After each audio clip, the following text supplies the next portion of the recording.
All right, Pete Hegseth with me this morning. Good man to have on this particular day. Hey, Stuart. Xi Jinping going to Moscow in coming months. That was announced, what, about 40 minutes ago. To me, that's dangerous escalation. What say you? Well, it's a terrible development. It's an unholy marriage of convenience, an anti-Western marriage.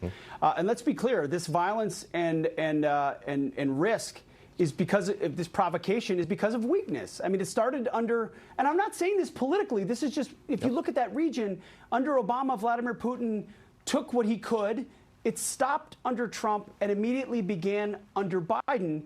And the response was at first to attempt to prevent it and then slowly trickle into this conflict. And, you know, a lot of people initially wanted to characterize what's going on in Ukraine as a World War II style. You know, if we don't stop Vladimir Putin in the Donbass, in eastern Ukraine, he's going to roll his tanks all the way to Europe. That's clearly not what this is.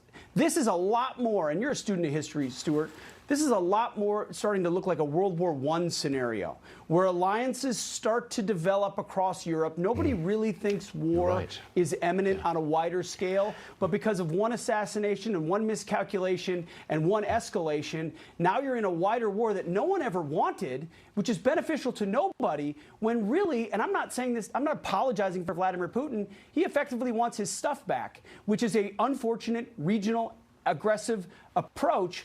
Ukraine, I hope they're successful, but I sure don't want America in a wider war with China as they get closer and closer together. So how should President Biden, how should America respond to Putin's rant this morning? Earlier on the show today, Pete, just a few minutes ago, Congressman Andy Biggs, he was on the show, and I said, what should we be doing for Ukraine? And he said, no more aid. Sit down now and talk peace.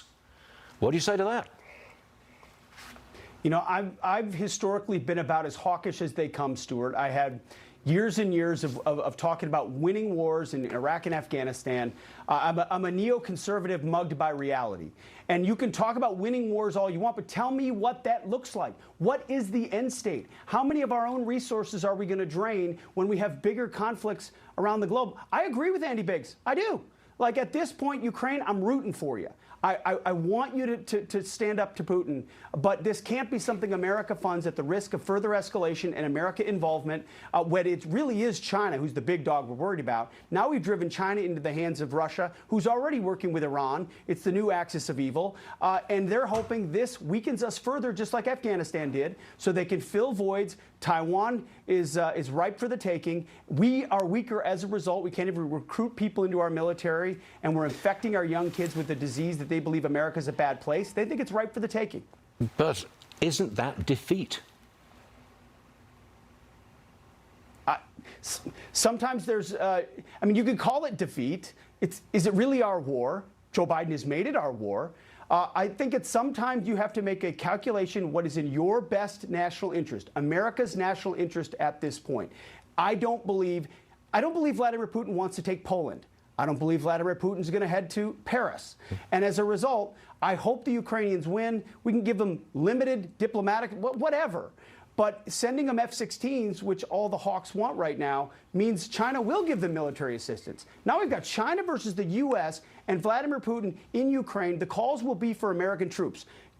Mark my words, there will be calls for that in due time as hawks continue to want to escalate this. Do I want my boys fighting in the Donbass to defend eastern Ukraine? God bless them, but I don't. And I don't think it serves our national interests to drive those two closer together, as a wider war will do. We're going to find out within the hour precisely what President Biden's response is going to be, both to the China news and to Putin's rant this morning. I think there's going to be a fierce debate, as we've already had on this program in the last hour. Thanks for being part of it, Pete. You're an ideal guy to have on the show at this moment in time. We appreciate it. Thank you. Always. Yes, sir. Thanks very much.